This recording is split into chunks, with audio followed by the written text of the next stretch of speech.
the Thunder and the Warriors play, it's must-see TV, even though the Warriors blow them out every single fucking game because we want to see Russell versus KD.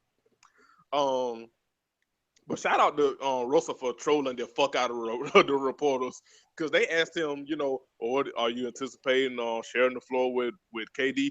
That motherfucker, that goddamn Russell said, "Have you seen Fashion Week this week, dog?" Yeah, he was Like answering fashion questions. That shit was fucking beautiful. Trolling at its finest. But yeah, and this goes, and I know I've heard Jamel Hill and Michael Smith, who shout out to doing a fantastic job at Sports Center with the Six, well deserved. Yes.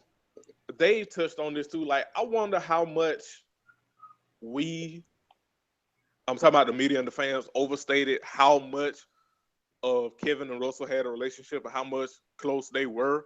And this kind of will lead into our next topic. Maybe they weren't necessarily bros and friends like that. Maybe they were just work friends. Yeah. It's like people like you don't hate, but you wouldn't kick it with afterwards. And y'all cool at work, but you wouldn't hang out with this motherfucker like after y'all clock out. A lot of those. Yeah. Straight up to my face. Yeah, but maybe it's that. Maybe we, because they were two once in a generation players, we thought they were closer than they were, and they gave us a lot of reason to think that. But maybe it's just they just weren't that close, and this definitely made it seem it's like it's definitely whatever they had in OKC is definitely not gonna be back to the way it was now. Nope. It damn sure ain't finna go back to that, but yeah, it's like maybe they were just work friends, and that's okay. But as we know, not all work friends have good etiquette. So this is kind of something I want to just talk about, just freestyling like we usually do. Because this week in particular, it's like my coworkers did every fucking thing to get on my goddamn nerves. Because okay, so we have in my building we have two elevators. We have one day they just finished fucking fixing, and it seemed like every fucking day last week, these motherfuckers, proper elevator etiquette, at least in my opinion, is that if you're waiting for the elevator and there's people on the elevator getting off the elevator, you're supposed to wait until those people get off the elevator for you to hop your ass on the elevator. Am I right in thinking that? I swear to God, every fucking body last week decided they were just gonna mosey their ass in while motherfuckers are still on the elevator. Like, and then look at you crazy if you look at them like, excuse you? Look at you like you doing something wrong. Like, the fuck are you doing?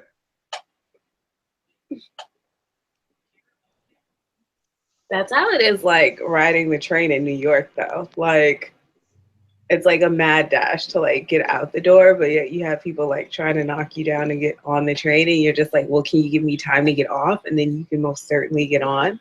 Right. But like most people are like, I'm totally convinced that most people are like stupid or just not thinking with the full deck. Or they don't bathe. Yeah. Or that they're like a few patties short of a Big Mac. Like, it's just the lack of common sense in this day and age. It's truly amazing. Because I'm like, how is it that you've gotten through life without getting hit by a bus or a train or something of that nature? It's How do you just like, not tie your shoelaces to themselves every day? oh gosh, like it's so annoying. Like, literally the other day I went out with my friend and we went and had lunch or whatever. So we were wrapping it up and I was like walking to my car. And so I'm walking down the street and literally this person, I swear we were about to like play a game of one-on-one, because like I saw them walking and I moved to the left. This fool moved to the left with me, and I'm like, if I'm moving to the left, that means you stay where you're at and you keep walking. Like, he literally got crossed up, and I was just like, this should not have happened. Like, I moved to the left so that you could keep walking. Like, you don't move because I move. Like, but again, people are stupid, so I don't know. But I totally feel you. Like, I feel like people just don't have like any etiquette, like when it comes to getting on a train, getting on an elevator. People have no concept of, and don't get me started on personal space, like going to Starbucks. And it's just like, okay, I'm standing in line, but I don't want to feel you breathing down my neck. So if I move up 2 inches, that doesn't mean you need to move up 2 inches with me. I'm moving away from you. So, like, what are you doing?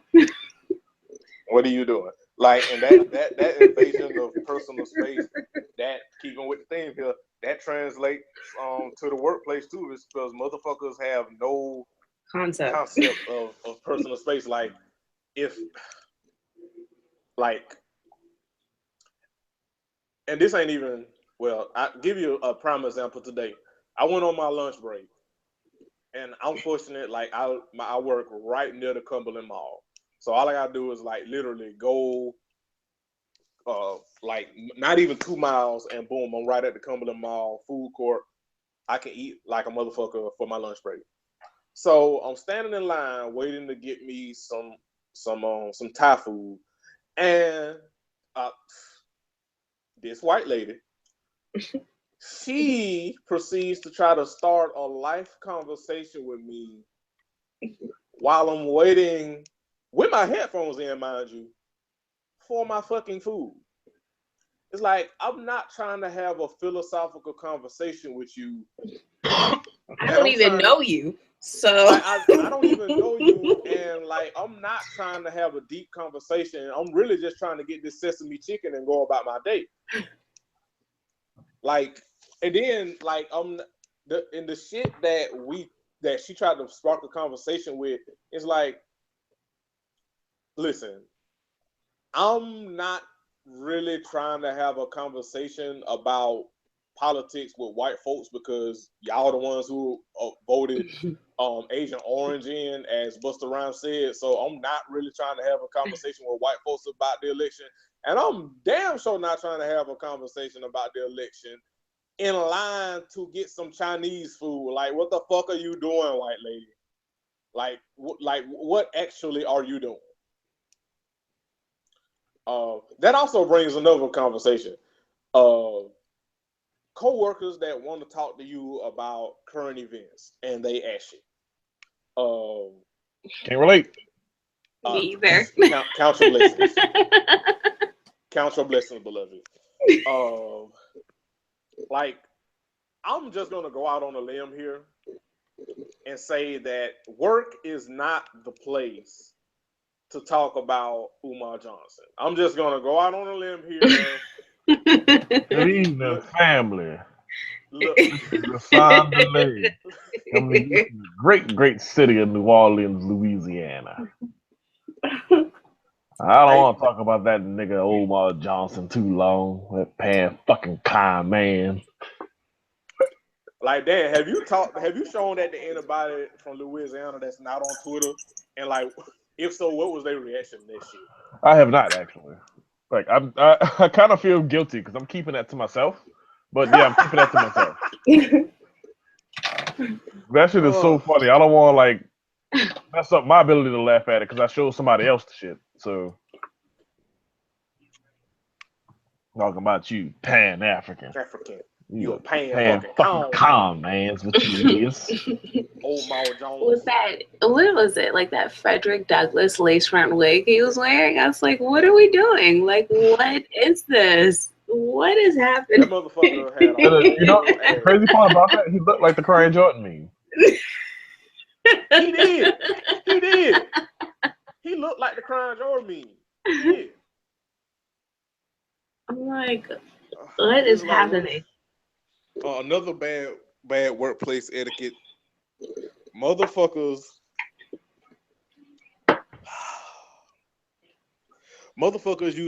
using all your supplies, using your supplies and not giving them back. I keep all my shit locked now, but especially being that this is my first job in corporate America, I didn't know motherfuckers stole supplies like that. But when I first started, like I had at least like 20 pens missing that I let motherfuckers borrow. I had a whole ass deck of stickies like I was playing fucking spades missing. I had to let people forgot they fucking work badge several times, and I had to let them in and use mine. It's like no. Bad workplace etiquette. Like, do not let your coworkers use your shit because they are incompetent and inept. No. Jeremy So let did me that. So let me give you the menu hack for dealing with the whole pens being stolen shit. So I have one type of pen that I like to use, the Pilot Precise V5 or the V7 tip. Um, it comes usually in either a 2-pack or a 4-pack. I think sometimes a 5-pack, but usually 2 or 4. And that's the only pens I use for me. So you see me using the pen, you're gonna see me using the Pilot Precise. I buy them at Target. The pens I loan out come from the dollar store. the Target is really the plug. But I see I'm picking up what you're putting down. Please continue. Good. So what you do is you go to the dollar store, you buy 2 little packs of the little stick pens, and then you buy a dollar store cup. They don't look like much. And you put the stick pens in the dollar store cup. People need to borrow a pen? Yeah, go right ahead. Yeah, black and I got blue in there. I bought 1 pack of each. It cost me $2. The dime a pen. You want to borrow one of those and I never see it again? I won't miss it. You want to borrow my Pilot Precise? You better put a down payment on that motherfucker. That's 2 for $4.50 and 4 for $7. So if you want to borrow that, you need it to do what? You got to sign something? All right, cool. You sign it and you walk it back to me. Don't go no other direction.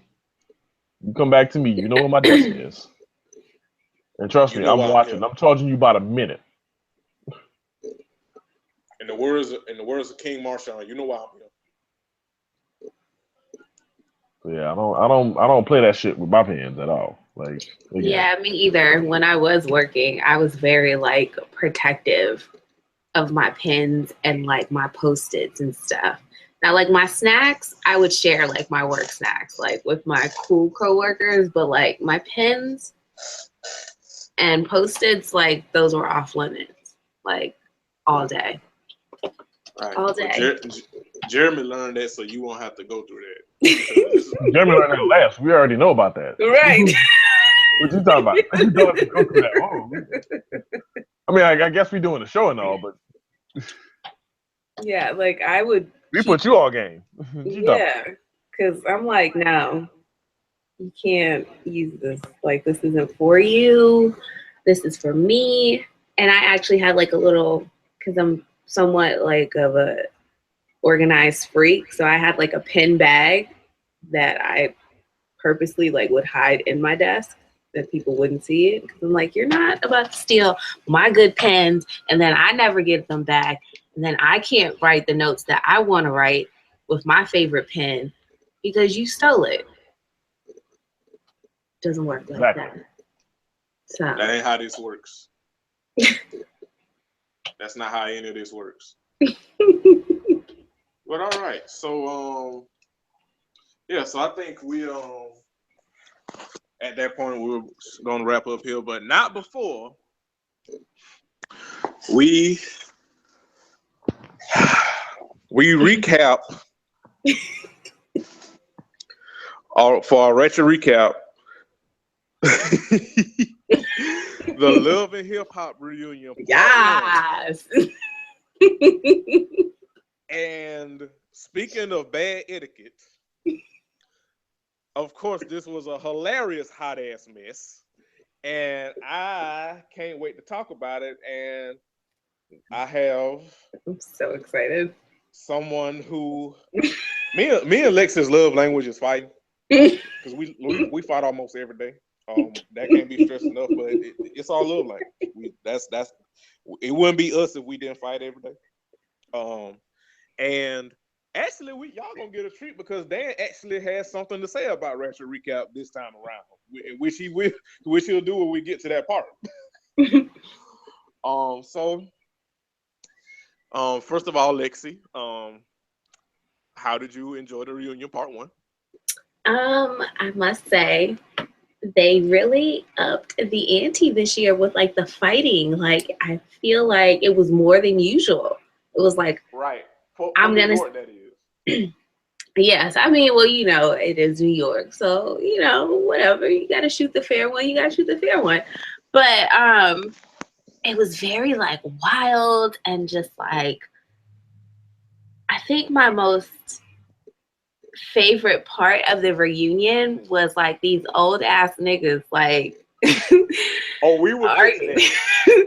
But like that was like my favorite besides like, you know, Yandy and mended fences and all of his baby mothers. Like it was just a lot. Like, it was just a lot, you know? Like I was just like, yeah, like yes. one's trying to prove that she wasn't the slide, and then one's like, well, I'm the wife. And I'm like, but actually you're not the wife. You're just like make believe. Like anyone can be a make believe wife. Like, come on, you know? Like we'll get into it. okay. But I loved it because of course it is a hot ass mess, and the pity was on fleek, and like you said, we had more fights for Love and Hip Hop New York, because usually, I mean, out of the two, like, out of all of them, like Love and Hip Hop Atlanta, like it's pretty much like guaranteed for fights. But for the most part, Love and Hip Hop New York, especially on like the reunion shows, it's less fighting there. But they did up the fighting, and it was what it served its purpose in being ratchet fuckery. Mm-hmm. And that's what we're here for. I mean, if you're watching Love and Hip Hop to like write a think piece, like I'm gonna need you to go outside and get some air. Like that is not what Love and Hip Hop is for. Love and Hip Hop is for ratchet entertainment for those who love ratchet entertainment. Like that is it is not the time for a philosophical like editorial blog post on Tumblr about you know about feminism and black brotherhood and sisterhood. Like that is not what Love and Hip Hop is for. With that said, let's get into it. So we had, of course, the whole cast. We had Yandy, Erica, Samantha, all of Monopoly's baby mothers, or mothers of the children, whichever you prefer. Yeah. We had the moms. We had the moms there too. We had Judy. Right. We had Judy. We had Kim. We had the Ugly Bunyan Squad, otherwise known as the Creek Squad. We had Mariah Lynn and her long ass Rapunzel ass wig. We had Bianca. We had the whole cast. We had Queen Remy and King Pap. Black love right there. Black love. Black love goes. We had Jewels and Kimbella. Extra ass. Who will still pretty. Still pretty. Still stupid, but still pretty. Still pretty. Still pretty. Still stupid. Still run like somebody throwing boxes. But yeah. And we had what's the host Nina Walker? Nina. Is that her name? No. Is it Nina Walker? No. Why? Can't I remember? No, Nina Parker. Nina Parker. Okay, Nina Parker. Yes, I knew it Nina was Nina Parker. Something. Okay, so what happens is, you know, we go through all the individual stories, and if I'm not mistaken, they started with shit. Which one did they start with, Lexi? Was it the Creek Squad? No, it was Cardi B and yes. How could I forget? Yes. Yes, nigga. Cardi fucking B. Y'all know I stand for Cardi B. Even when she wrong and when she a bird, like I admit my fave problematic, which is more than I can say for some people. Chris Brown fans. Like Cardi was so fucking petty. Like she was so petty and so extra. She went full bird. She really did. She She really did. She went full bird. She sat because okay, they had the storyline with her and her producer slash nigga whatever Swift. And Swift was had a girlfriend at the time, but he was still flirting with Cardi, which honestly is a conflict of interest because that's supposed to be you supposed to be her manager and you trying to get the draws, but whatever. And we had you know what I mean? It was the whole thing with his girlfriend Asia. I think that's how you say her name. She had stuff to say about Cardi, and basically fighting over a nigga that one willingly was like flirting and invited the trouble, and two didn't even tell Cardi that she had a girlfriend. Basically, like the theme here is like every nigga on that show, except for Papoose and Jewels barely, but every nigga on the show, except for them two, ain't worth a damn. Like none of them are worth a damn. Zero. Not none of them except for Papoose and Jewels. And again, Jewels barely, because my man Rob from the Black Guy Who Tips, when I was guest on that show, we briefly talked about it. He said Jewels is very much babysit my own kids ass nigga. So Jewels barely. But the point being, like, ain't but two niggas out of a whole cast of like 10 men worth a fuck. So Cardi, they brought out Asia, and Cardi didn't even let the girl get in the edgewise as to why she had a problem with Cardi. Then proceeded to sit on the motherfucker's lap and sit on his dick and asking and taunting the girl, saying what, taunting the girl just in the birdish of fashion. It really was. Like it was so birdish. Like I loved it, but it was so bird like. It's like, damn, Cardi, like. And she wouldn't let Asia talk. She's like, well, why you have a problem with me? Why you have a problem with me? And she's like, Asia's like, I have a problem with you because, like, you were flirting with my man. She's like, that's not why. That's not why. You're judging me because I was a stripper. And she was like, that's not it. And she's like, that's exactly it. That's exactly it. And then she like throws her shoe or something like at the girl. Which I didn't even see. Like that was the fastest shoe throw I ever fucking seen. Like I had to blink twice because I saw the TL react to it, and I'm like, what did Cardi do? Yeah. And people told me like she threw a shoe. I'm like, how the fuck? Yep. Like, nigga, she should be playing in the NFL with the speed that she threw that damn shoe. She has an arm on her. I was like, wow, okay.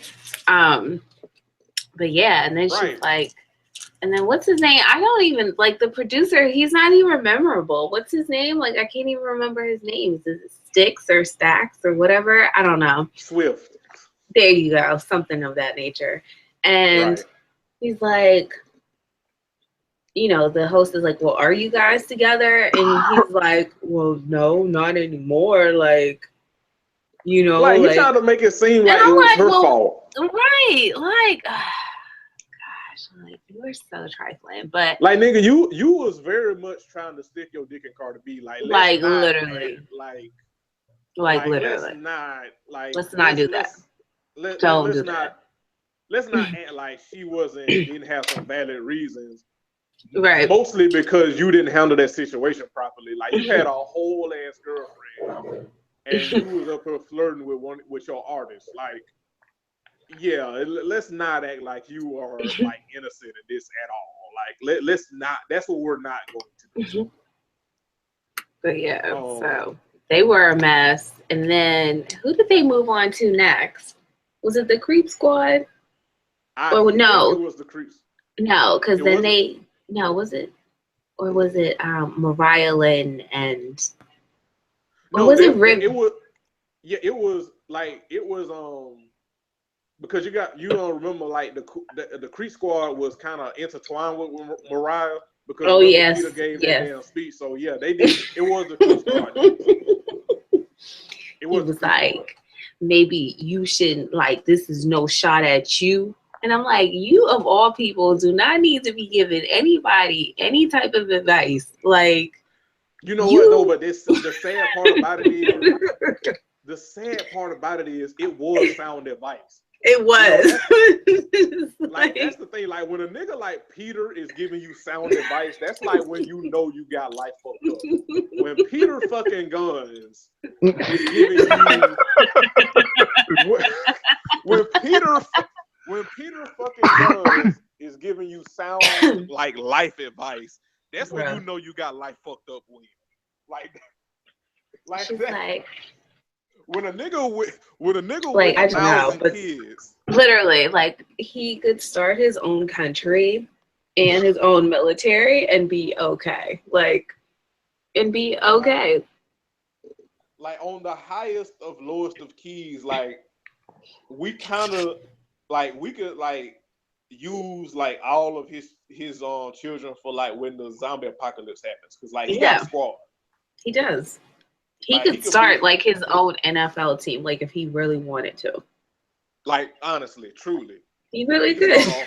He could start a whole ass NFL team with all the children he got. Like a whole, like he got like a whole 15-man NBA roster of children. He really does. But like when that nigga is giving you relationship advice.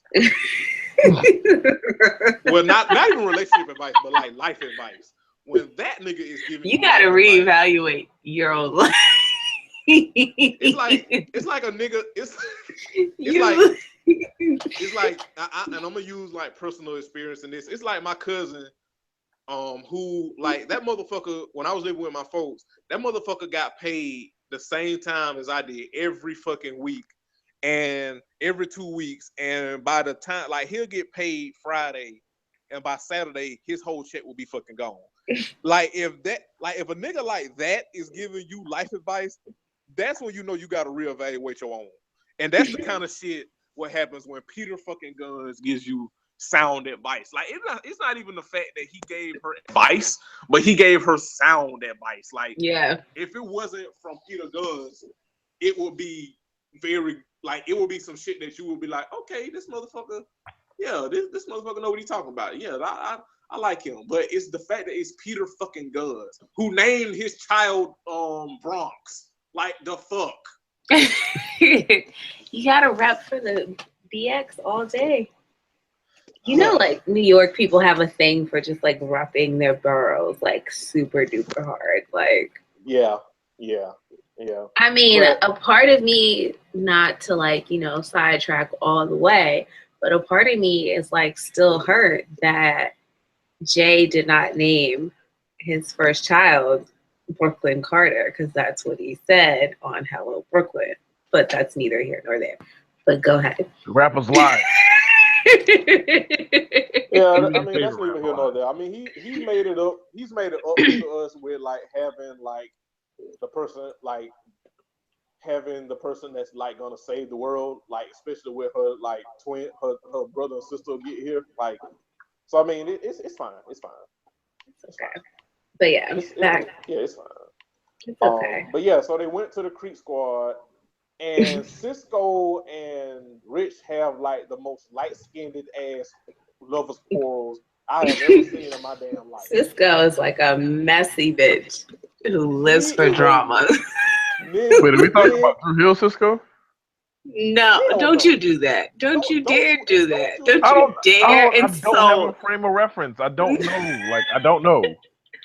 No, Daniel. No, don't you ever. What is it doing, Dan, baby? No. Like, don't you dare. I don't know. I'm not going to say sorry for not knowing, but I don't know. No, this Cisco, like, you know how I always This is the one that I told you. I'm gonna start singing. Anyway, continue.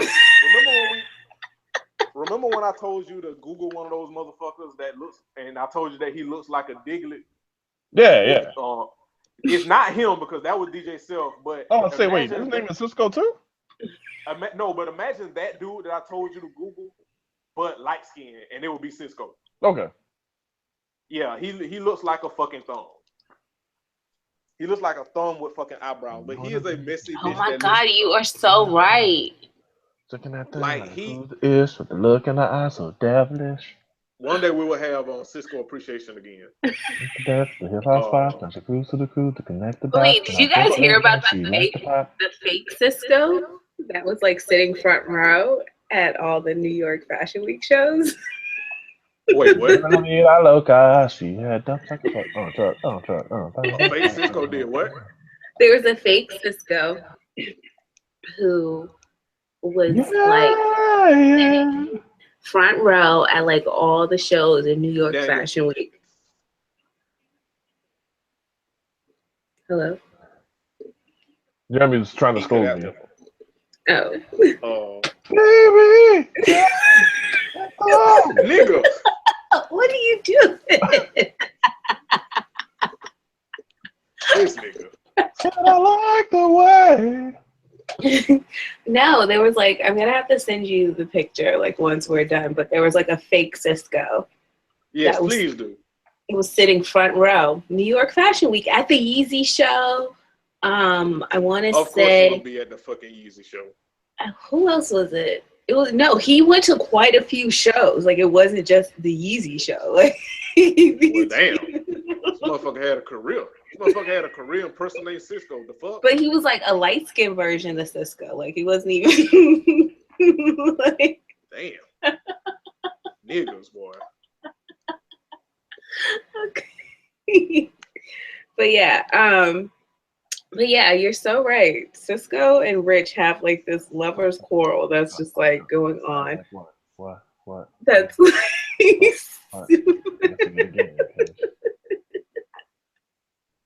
they have like the most light-skinned ass like lovers quarrel like ever. And the shit that amazed me is like this motherfucker Cisco, after stealing money and blocking money from Peter who desperately needed because he has all of his kids, had the nerve, the gall to say that Rich steals money. Like, nigga. Yeah. I'm so tired of you, nigga. I swear to God. I'm so tired of you. Yo. I'm so tired of you. God. No, but for real though, like, I just don't understand like why Cisco is such a messy bitch. Like, I just want to ask him, like, who hurt you? Like, why are you like Obviously this? Rich. Like, were y'all dating? Like, did he steal someone else? Like, I just don't understand. Like, why? Did he take some wine from you, nigga? Like, the fuck? Did he take some fresh, like, chancletas? Like, I don't understand, like, what's going on? Like did he fuck with a good shit? Please tell me, baby. Oh. Damn. Please. I'm messing it up. I messed up. We're never gonna get through this segment. No, but like, and then he tried to go in on how the way Rich was dressed, and I was just like, well, you're not dressed any much better, so. Hey, I'm not even gonna lie though. That shit was funny as fuck because like Rich was very much dressed like Michael Jordan. Like we can't not act like he was not dressed in like the finest of Michael Jordan. I mean, he did have on his loafers with no socks, like, bruh. Like he was definitely like he was very much dressed like a ancient deacon in the church. Like he was very much dressed like that. That's like it's like cheating on his wife with the woman who's like the head of the deacon board. Yes. He very much was dressed like the The Deacon Board member that's cheating with nigga, will you please?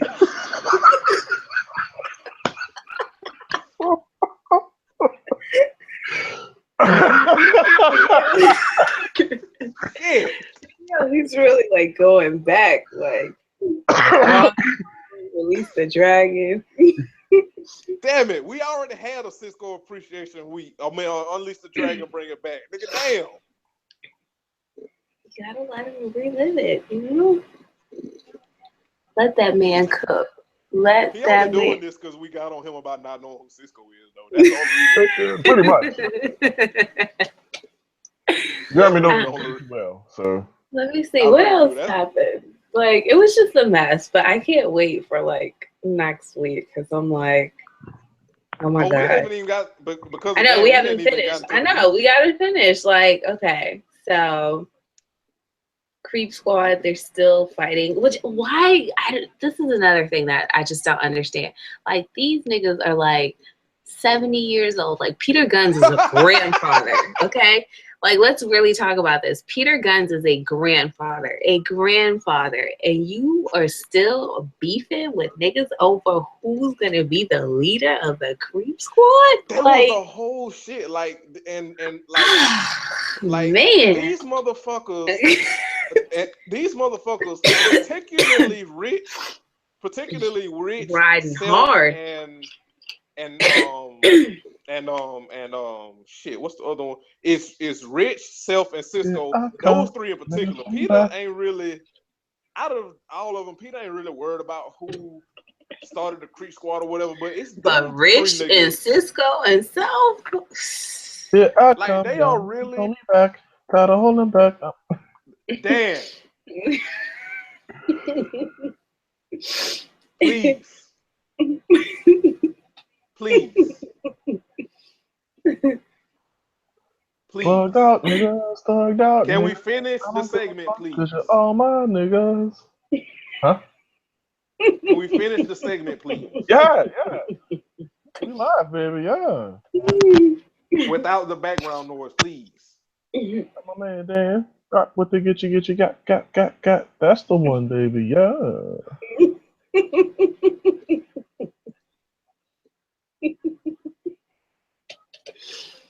Thank you.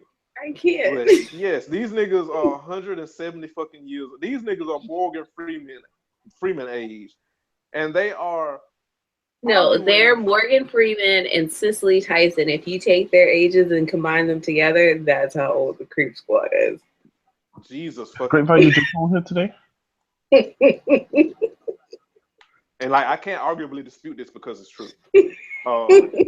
But yeah, it's just weird to see. It's like we're watching Salute Twitter, like, argue on national TV about who is the leader of Salute Twitter. Like, that's the shit that is fucking.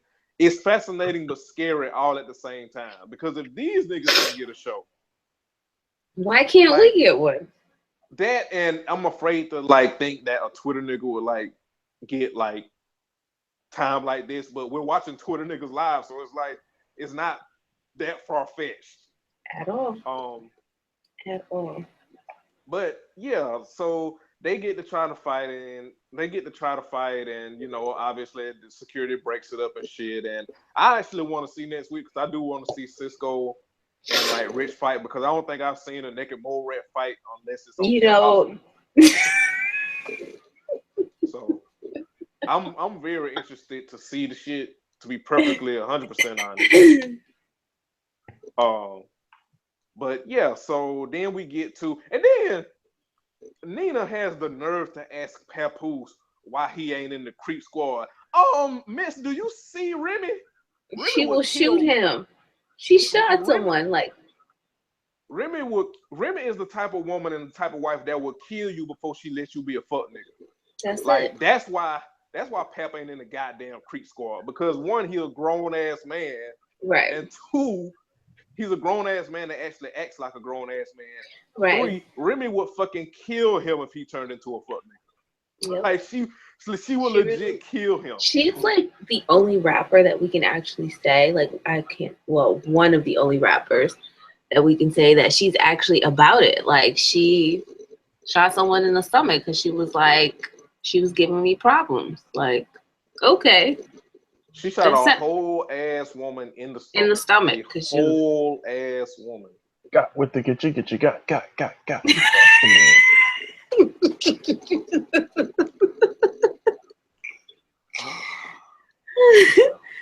But yeah, I was like, oh, okay. But at least go ahead. No, you go ahead. No, you go ahead. And then obviously we had the moment where they talked about Pap and Remy and Remy. I know, that was so sad. I don't think it was a dry eye in the whole damn stadium. No, it wasn't. I mean, the whole damn room, and rightfully so, because it's fucking tragic. Like Pap and Remy is that couple that you root for. They're that Twitter couple that's not annoying. Right. That you root for. You know what I mean? Like it's sad and like to see them not be able, like Remy not to be able to have children. Like, and like I hope that they can get the surgery and the help that they need, because it would be dope to see Pap be a father. Like it's dope to see Pap be a good man and a good human being. And like I feel like they do deserve like a little papoose. You know what I mean? We just gotta hope that he inherit Remy rapping skills over that papoose, because we did get that papoose said hashtag going for a reason. which and I can read a few of them. Yes, please. Hashtag. In the spirit of Pap, it wouldn't be right if we did it. You know what I mean? Like I feel like Pap deserves for us to give for one last hurrah of Papoose said. So this is Dan. This ain't gonna be one last hurrah, goddammit. We're just doing this for the show today, just coincidentally. But yeah. So Papoose said, "You say you all about cheese. What, you some kind of mouse?" Okay. Okay. I was wearing diapers when I shot my first gun. Now talk about number 1 or number 2. Okay. I'll have you looking at defeat like the Foot Doctor.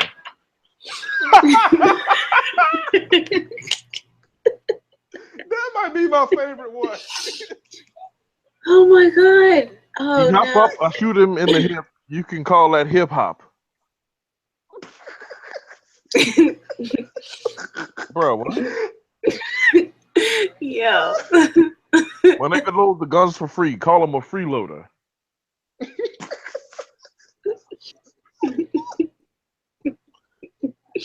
I can't. I'm an Xboxer, but I have PS3.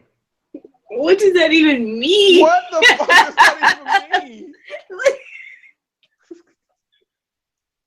Like, Pat, what are you doing? I'm like a hospital for animals. I'm a vet. Pat, what are you doing? My mind stays sharper than a recently sharpened pencil. Okay. That's enough. Oh, God. It's like, Pat, why? Just why, Pat? Just why? I stay high like the word we use to greet each other. Like that? Oh, Pat, why? Just why? Battling me is harder than returning a recent purchase without a receipt. What? What does that even Like, again, what does that even mean? like? How? What? Like what? What? Oh, the stakes are high like the top shelf at the meat market. Okay. All right. Okay. All right. All right. Okay. All right. All right. Pat. Okay. All right. Okay. All right. Okay. Okay.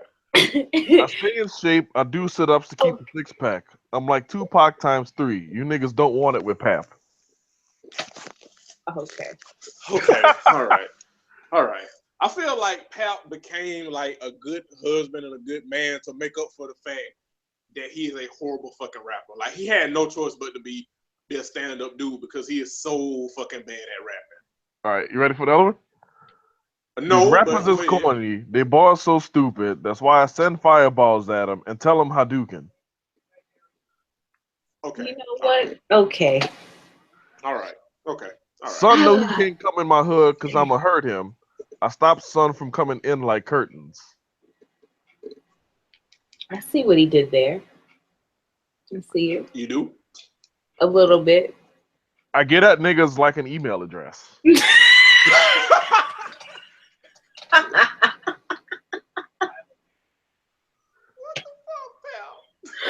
Yeah. Like, oh man. I Like, can't. what are the actual fuck? We on the corner rolling dice, holding cans of beer. Cops roll up. We act like we just standing there.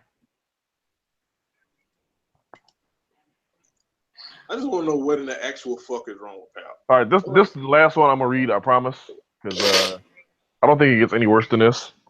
Are Maybe you it sure? does. I'm not gonna hold myself to that, but maybe it does. But maybe it doesn't. The 4-4 stay in my drawers like shit stains. Wait, what? The 4-4 stay in my drawers like shit stains. Like, Pat, what the? Oh, all right. Okay. Okay. All right. All right. All right, buddy. Okay. You wanna be a thug? I must say, it ain't a two-way street. It's a one-way. All right, Pap. Okay. All right. Pull a gun on a yes man to make him say Okay. no. Wait, what? Read that back. Wait, Like, read that yeah, one again. you gotta. Pull a gun on a yes man to make him say no. All right. You Okay. know, I don't have anything to say to that one. That one, Right. I think that one tops the cake. Like, Yeah, like Eat you I sweet think. niggas up. I got a sweet tooth. okay. All right. Yeah. Again, let's just hope. Let's hope that one day, if Remy and Pap can have children, that they clearly get their rapping skills from their mama. Like, no. Too hot for internet. Too hot for TV. Too hot for MTV, VH1, BET.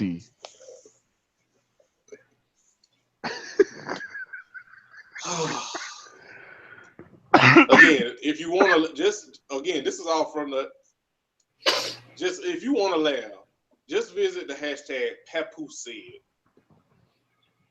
or you can actually look up his actual lyrics. And like, he is so fucking horrible at rapping. He is a great husband, but he is so fucking horrible. Amazing husband. Amazing. He's an amazing husband. He is so fucking horrible at rapping. That's just To me, it's 13 o'clock. I'm ahead of time. okay. Okay. All right. Okay. All right, pal. All right. Okay. All right. So Y'all like doing drive-bys, but don't drive past me. I hit every one of your dogs. I'll even pop Lassie. Okay. yeah, pap. Okay. Okay, bro. All right. Like, Okay. Like Bart, you a simp, son. oh, It's I so sue hilariously you like a bad. Wu-Tang lawsuit. oh my gosh, It's please. so hilariously bad. It really effing is. Like, my goodness. Y'all all mad ass like Saddam spelled backwards. What? Run that back. Run that one back. Run that one back. Run that Y'all one back. all mad ass like Saddam spelled backwards. What does that even? How the fuck do you even fit that in a bar? Like, Right. I would Shoot love. you in the head like a water gun. Except it's not water, son. Okay. all Okay. right, all right, okay. I mean, again, he's a great husband, a great dad. You do Just, not need that nigga rapping ever again. just not quite the rapper. Just not quite. And you know what's crazy is that K Slay like constantly co-signed him, and I'm like, bruh, just Bro, stick. like, Just stick to like yelling on records and wearing Gucci tracksuits like it's still the 80s. And just leave it alone. Leave it alone. Leave it alone. Like, leave us alone. Please. But can't say like Papoose, he's the hottest thing coming out of New York. He's about like no. He's And you not. looking like bitch where? Well, there was a time. So and we all from the South. We can all remember that time, like in 03, 04, 05, when like the South was really finna like come up for real, for real. Right. Yep. And it was like, oh shit, like the New York needs something. And It wasn't Papoose. well, Papoose was who was there. So it was like, all right, I guess we gotta put all our faith in this dude who says things like, I don't know what you acting heartless for when you know you were a target like a department store. By the way, the name of this episode is gonna be Papoose Said. That's gonna be the name of this episode. But yeah, so Talking indirect like they bad as me, I take a rapper head off and tell him fatality.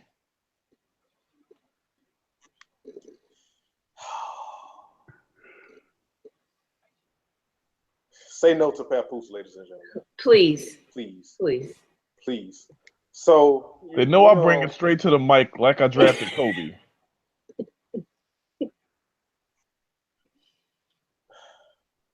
Say no to Pap.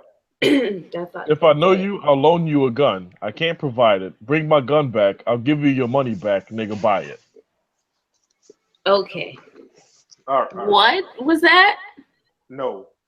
If I know you, I'll loan you a gun. I can't provide it. Bring my gun back. I'll give you your money back, nigga. Buy it. No. No. It's a no. Right. He's a no. It's gonna be a no from me, dog. Don't like sitting in the pen. It stinks. But in Brooklyn, we sit in the pens like ink.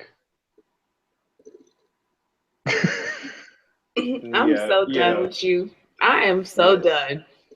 Speaking of done, I come with the bang like a ponytail. One more, Dan, and we got to move on, damn it. Shit, I gotta pick one more. All right, shit, this is gonna be tough. Don't ever try to put your hands on Pap. I'll pop a cap in your hand and leave you handicapped. Okay. You picked a good one to go off on. The fuck are you talking about? What the fuck are you doing? That was a good one to go off on. That was a good one. But so we come to the meat of the program, and we about to get up out of here. But we come to the meat of the whole shit, and we have Monte Carlo's baby mother quarrels. We had all of municipal reports, mother's children and their mamas, Judy and Kim, and Kim Bella on the damn sideline with her extra ass. Like Kim. Why, like Kimbella? Like, why are you involved? See, this is what happens when you don't have your own business to tend to. You feel the need to jump in somebody else's. Like, this shit don't have nothing to do with Kim Bella. Nothing at all. Nothing. Not a damn thing about any of the shit between Yandy, Erica, or Samantha. Nothing. You think you would think that her getting like the shit slapped out of her by Chrissy, she would have learned her lesson about minding other people's business. But nope, here we are. You would think full circle. You would think that all the time she spent up in her own husband's business. Listen, you would think that she would be like, you know what? I'm gonna leave this alone. That's not my ministry. Right. She would think that maybe she would think that, you know what, maybe, just maybe, I should mind my own damn business. One would think, but yet, here we are. So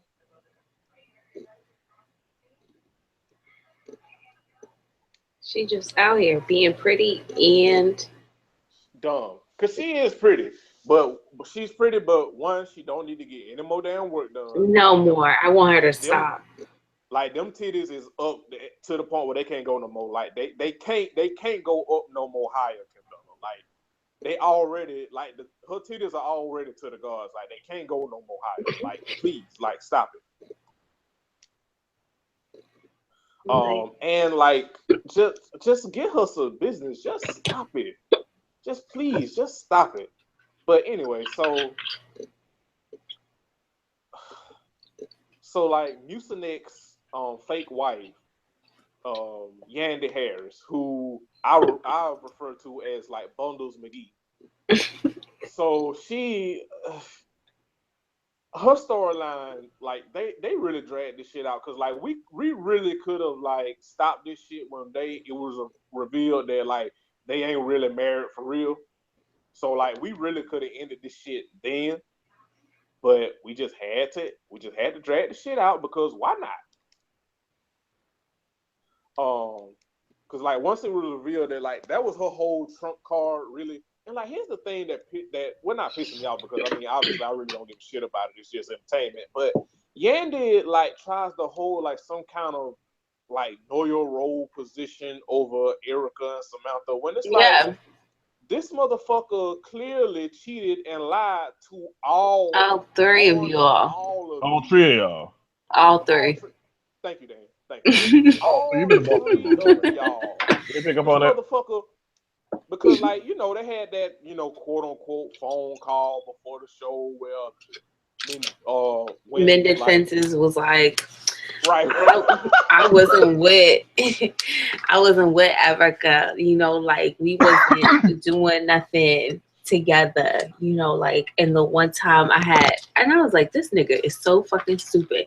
He's like, the one time I had unprotected sex with Erica, she got pregnant. Because, really? Like, he done changed the story like so many times. So many, like 50, 11 times, bro. Like, come on, like you got me. Allow me to show you where you got me fucked up. Where I believe. Let me show you where you got me fucked up. Where you think I'm gonna believe the word of a nigga that got as much jail time as he does syllables in his goddamn name. Okay. Let me show you where you got me fucked up at. This motherfucker done changed the story of what happened so many times. Yet people, you know, because motherfucker was latching on like, well, I don't get what Erica deal is when DC set the record straight. Okay, like he set the record straight last season. Like he set the record straight the season before. Like he set the record straight the season before. Are you noticing the theme here? Are you noticing the theme? It's like, maybe this motherfucker is a pathological liar. I mean, he does have 50 fucking kids. So one would think that maybe. And aren't like two of them like Irish twins? They're like literally, or not even like, is it Mendices and then Hasim or whatever? I can't remember all their names, but it's like two of them are like literally 3 or 4 months apart. So it's like, really? You really gonna believe a nigga who has a kids, I should say, 3 or 4 months apart, setting the record straight? Okay. Right. Sure. Oh, okay. Sure. Again, sure. Again, allow me to show you where you got me fucked up. If you think I'm gonna believe the nigga, you Yeah. Yeah, like, definitely. No. That's what we're not doing. That's what we're not. We are not taking the word of a motherfucker. Well, I have to look up. If I got to look up a TI word in order to pronounce your fucking name, no, I'm not taking your word for it. Not sorry about it either. No. Let me show you where you got me fucked up. So,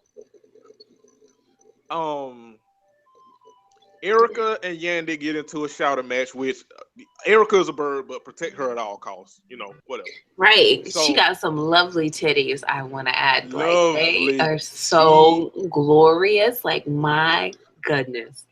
Like, I want to say, like, the top 3 titties on the show is Remy's, Erica's, and then Cardi B's. Yeah, definitely. Oh, for sure. Like that. Like, I would say, like, that's the top 3 titties on the show: Remy, Erica, and Cardi B. Like I just want to like we could do like a titty power ranking on Love and Hip Hop. They got to be top 3. Like a titty playoff bracket, if you will. So Then they showed a clip of Samantha's mother, Kim, having a heart attack, in which it's recorded of Yandy and I think Judy. I Yep, think if I'm not those mistaken, two. those two laughing at it, Laughing. and that's when shit got real because Went 0 to 100. it really did go 0 to 100 in the blink of an eye because Kim was saying how she felt that it was fucked up and like she didn't appreciate it, and rightfully so. And then we get fucking Yandy, Trash can Yan. Trash Can Yan, interrupted her, and then it went like literally 0 to 100 in the shouting match, and somehow Kimbella and Samantha got into it, and my stream went out right as this part happened. Oh my God, no! My stream went right out as soon as this part happened. But some kind of way, somebody got fucked up, and I was told that somebody from Samantha's camp in the audience got up, and somebody got fucked up. No, it wasn't Samantha. It was fucking oh my God, whose friend was it? I don't know if it was like I don't know if it was Mendici's sister's friend or something, but it was like someone like literally ran out of the audience and like punched, I think it was Samantha in the face or like hit her over the head. And then they're like, here's what's going to happen next week. And I'm like, no. Right. Like I want to know what happened now. Right.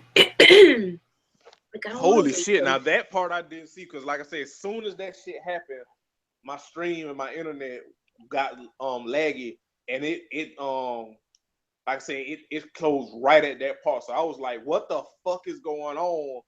And then I log back on. Well, it catches up, and I see people on Twitter reacting to it, and I'm like, what happened, y'all? And nobody, from what I was told at first, I thought it was Yandy that got hit. No, it was like see, but then again, it could have been like it could have been Yandy, but I could have sworn it was like the person who ran up there was like after Sam, because they were like, you're not gonna talk about my best friend, you're not gonna talk about my best friend. And I was like, who is this? Like, she had on this like peeling like turtleneck sweater and a terrible wig. It was just a mess. Like, ain't it always somebody in a terrible wig starting shit? Literally, because they're mad because they don't know how to like lay their wig down. Their wig is cheap. It's mad ratty. Like, it's just so much going on, and they have a lot to be angry about. But instead of working on the problem, they'd rather take their anger out on other people. Right. It's always somebody in a bad wig. It never Always. fucking fails. Always. But yeah, so we had that shit, and it was a brawl, and you know I can't wait till next week because again I wanna see what I missed. I want to see who fought because they literally like the previews for next week. They literally like got security like everywhere, every fucking where, and motherfuckers rushing to the back, and Remy just looking like that's the one thing I appreciated about this shit because the whole time Remy and Pat was looking at all these motherfuckers at the fool, and they were just looking like we ain't got to deal with none of this shit. Literally, they're like, what the fuck? Right, they were like, what the fuck? And then speaking of Kimbella, like the whole time in every fucking segment, she always has something to say. Like she ain't like the biggest bird that don't mind her business on the whole fucking show. Girl, like what are you doing? Like it's just like I'm like, see, she is talking about Erica has too much time on her hands. I'm like, obviously you have too much time on your hands too. Like, you and everybody's business except for your own. Like, right, you and everybody's business except for your own, and being up all in your husband's business trying to see if he texting other bitches. Like, but see, that's what happens when you're like insecure in your relationship. You feel the need to do all that stuff. Like, Yeah, like Kim Bella is definitely a I'ma stalk your page to see who that bitch is in your mentions. She is definitely oh yeah, she is definitely she'll that. definitely be knee deep, like 128 weeks back in some random chick's like Instagram. Like, oh, so you left Right. 3 heart emojis under this picture, Jewels, and then you left the creep eyes under this picture. Like, girl, Right. They're like, ugh.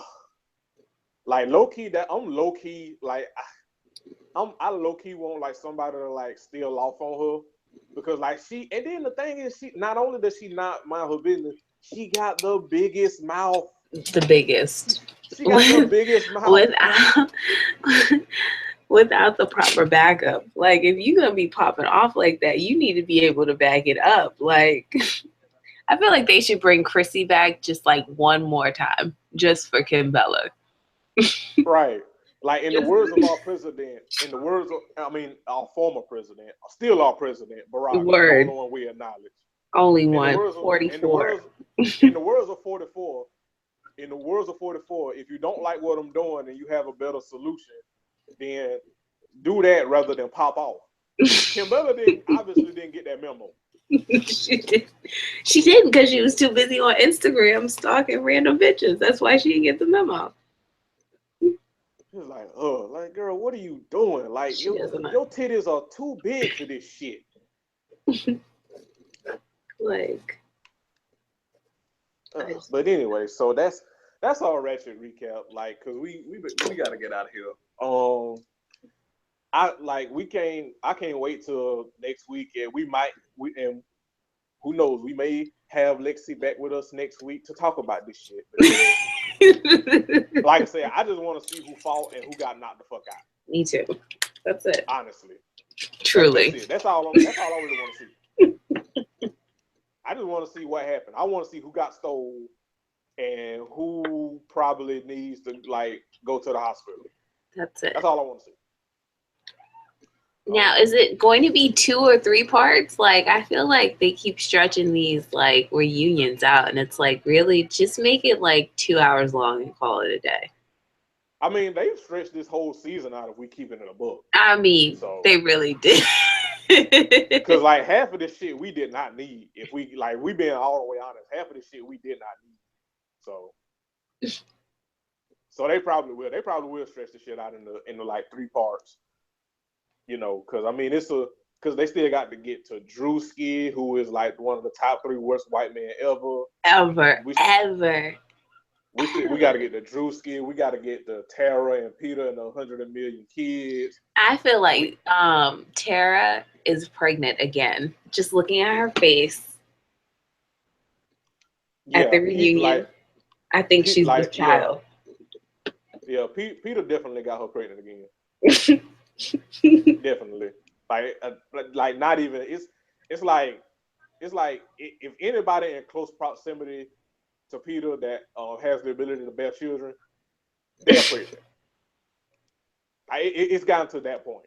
It's gotten to that point where Peter's name is synonymous with fertility. Like that, it's gotten to that point. But yeah, that's it. Yeah.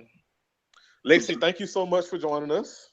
Well, thank you for having me. It was a lot of fun. Yes, and you know after we record this, me and you'll go back to fight. It's cool. It's fine. It's totally fine. I keep telling you to square up, so you turn your location on, and we'll be good to go. Right. Catch me outside. How about that?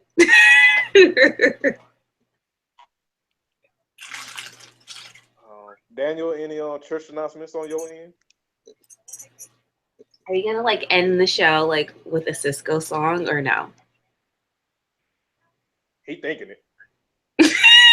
If I know Dan like I know Dan, he thinking it. Oh shit, he muted himself. Oh. Nigga, we've been talking this whole time, but I just happened to look down at the call and this motherfucker muted himself. I just remembered I was muted. Shit, good thing I wasn't saying a whole lot. But Yeah, no, I got no church announcements. I thought about doing a Cisco song to end the show, but I said no. Let me not do that. I'm gonna behave. Uh, but no, it was a joy having you on, Lexi. It was a joy discovering specifically that you used to ruin mentions back in the day with the third shift crew. Wow. No, So, ba- don't hit me so with what the I've don't hit been me with the saying, 7 O's. Wow, it's a thing that happened. We're not embarrassed by our past. We embrace these things. It was. I mean, I'm not assigning value to it. I'm not saying you're a terrible person or nothing like that for the fact that we used to ruin mentions back in the day. It's just a thing that occurred. It was an occurrence. yeah, I'm chalking it up to the fact that you're a terrorist, but this is fine. But see, that's Jeremy doing that. That's Jeremy doing that. That is not me. Wow. That is your friend. That's the one you knew longer out of the two of us doing that to you. I just want you to remember that. It's all good. It's fine. That's why I know he's eating unseasoned chicken right now. So, Ooh. Wow. anyways. Oh, Wow. Jeremy, Highly, unseasoned chicken? highly problematic. Like she just said that I eat Malcolm more, dog. Like I don't. What is going Like, on? dog, I'm highly offended by this. Well, truth hurts, beloved. You know what? I had that coming. You really did. I had that coming. It's okay. We'll fight later on. It's Okay, it's fine. All right. So, All you want to right. end the show? Or should I, Dan? You go ahead. All right. This has been Crown of Collards, episode 110, featuring the lovable yet terrible Lexi. You follow her at Sexy Lexi. Not if you ask it though, because we will ruin your mentions. We'll bring that back. And yeah, just as always, be a greater hoe, not a hater hoe. And happy Black History Month. Also, one thing I did want to say real quick. It is, if I'm not mistaken, it's the anniversary. Of the day that Malcolm X was shot and killed. If I'm not mistaken. If I'm wrong, please forgive me. But I think it's 25th, 20, 25 years to the day. No, I it's way believe. more than 25. It's like 45, What? I think. Yeah. What? Yeah. But yeah, and rest in peace, Malcolm X. And this is actually just one of the great heroes in Black history and Black liberation. One thing I will say though, and I've seen this at least a couple of times recently in past weeks. I'm all for annoying the fuck out of the Ankh right, but as far as Malcolm X's sexuality goes, I don't want us to assign sexuality and autonomy to someone if they didn't assign it themselves, because I've seen conflict, because I know like there's people saying that there is evidence and documentation of Malcolm maybe being bisexual or maybe being a sex worker or whatever, this, that, and the third. And I'm not here to argue, I'm not here to argue that. I just want us to be a little weary and cautious when trying to assign sexuality and sexual orientation and identity to people to piss off the hotels, because ultimately fuck them niggas. And I think whether or not Malcolm himself said that I identify as bi, or I identify as or whatever, I think we should do that. I remember back in them days, again, that wasn't really a thing you just up and say it, you know what I mean? Like, yeah, some Right. people did, but as a whole, like, we didn't really have a language developed for that like we do today. Like, I mean, Right. you can identify in multiple spheres of the LGBTQ community seamlessly now. 'Cause, I mean, there's so many, like the alphabet soup of that community is so significantly large that you might sit in 2, 3, 4, 5 different Right. sub identities within the LGBTQ Within the umbrella. spectrum. So Right. maybe back before Malcolm was shot and killed, he might have felt that, and like many people, even in these days, just might not have knew what the words was to say to describe his damn self. So Right. rather than do it for him, just let things be as they were, and don't make it bigger or better or nothing like that than that particular That he was. type of thing could become for various people. I mean, that's really that's Yeah, a like battle a lot of basically, people fight. So yeah. Basically my whole thing, I just want to say, like, let's just be a little cautious before we assign things to people that we're not sure they would identify as just to spite and piss off the hotels. Because ultimately, fuck them niggas. That's really all it was. That's all right. All right, well let's go ahead and wrap the show up on that note. I think we're pushing 2 hours now. So thank you for listening. Shout out to all of our wonderful sponsors, one of them being Amazon.com, the leading marketplace for your online shopping. Get everything you need from A to Z by going to cspn.us. Click and keep our podcast free. Clicking the Amazon link, doing your shopping from there, whether it's that you want to start doing Easter shopping or you got family birthdays coming up, graduation's right around the corner, whole lot of stuff going on. So I say all that to say, yeah, get your shop on, do it with us because you love us, we presume anyway. And yeah, other than that, that's gonna be a wrap on the show. Thank y'all for listening. Lexi, thank you for joining us, Bye. and we will see y'all next week. Peace. 100.